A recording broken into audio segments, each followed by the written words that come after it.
Yo, what's going on, you guys? KG Presents back out with another video, and today I'm here with some fantasy basketball players that I think you should add off the waiver wire. So this week we have the NBA in-season tournament here, so that's definitely going to be playing a huge factor in it due to the lack of games going on this week.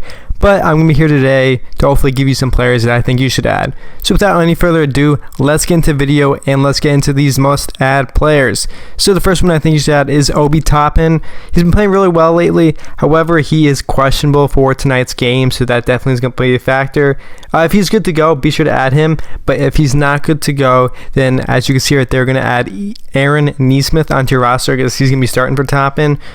Not too many games going on this week here, so be sure to add either Obi Toppin or Nesmith as one of your options here today.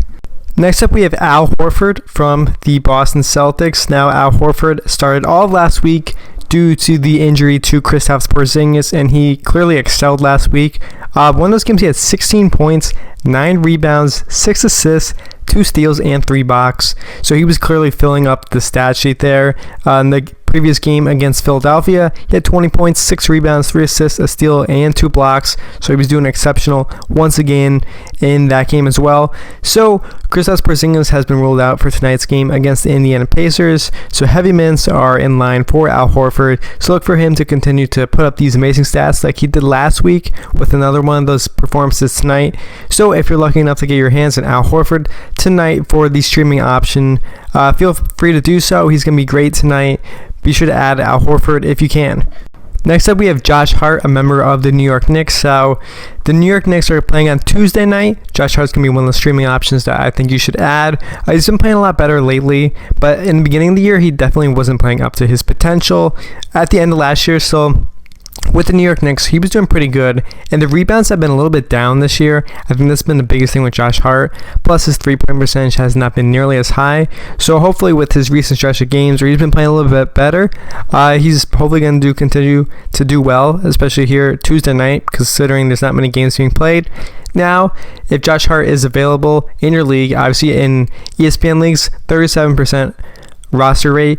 Another potential option that you could have for a streaming option for the New York Knicks would be Emmanuel Quickley. Now, he Quickley has been struggling as of late, so hopefully he can turn things around here Tuesday night.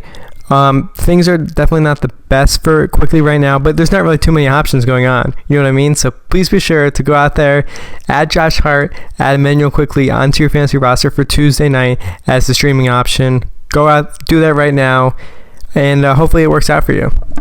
Next up, we have Malik Beasley from the Milwaukee Bucks. So as of lately, he's been Mr. Consistent for them, providing a clear spark in the starting lineup, playing heavy minutes. The last 4 games, he's actually played 39, 41, 38, and 36 minutes of action. So that's plenty for Malik Beasley. Now in those games, he had 14, 16, 19, and 16 points. So clearly the scoring is there. I mean, you're not going to be expecting anything too crazy. He did have some crazy outburst game against the Raptors not too long ago, which I'm showing footage from right now, where he scored 30 points. But in reality, he's not going to score anything more than like roughly 15 or so.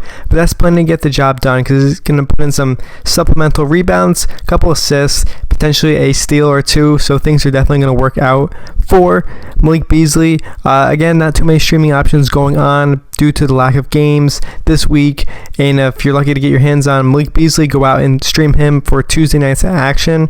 Hopefully you're able to do so. Last but not least, we have Eric Gordon from the Phoenix Suns. Obviously, he's going to have more of a contemporary role once the Suns are at full strength. However, the Suns are not at full strength. Bradley Beal is out for a while. Eric Gordon's been playing heavy minutes for them as of late, so he's definitely a good add to your team. While late his last 7 appearances, he's averaging 17 points a game while also attempting 11.7 shots. Last game against the Knicks, he had 25 points himself to go along with 6 3-pointers as well. So he's definitely been doing good in that department. Eric Gordon's going to be continuing to play heavy minutes for them. He's definitely going to be a great scoring option for them while Bradley Beal is out. He's probably the 3rd best scorer on the team behind Booker and Durant. And Durant's also currently injured too, so that plays a factor here too. So be sure to add Eric Gordon onto your roster if possible. So if you all enjoyed the video, please be sure to like and subscribe for future content. Hopefully the players that I have listed today are going to help you towards winning your fantasy basketball week this week, and hopefully lead you to one step closer to win your fantasy basketball championship. Have a great day, and I'll see you next time.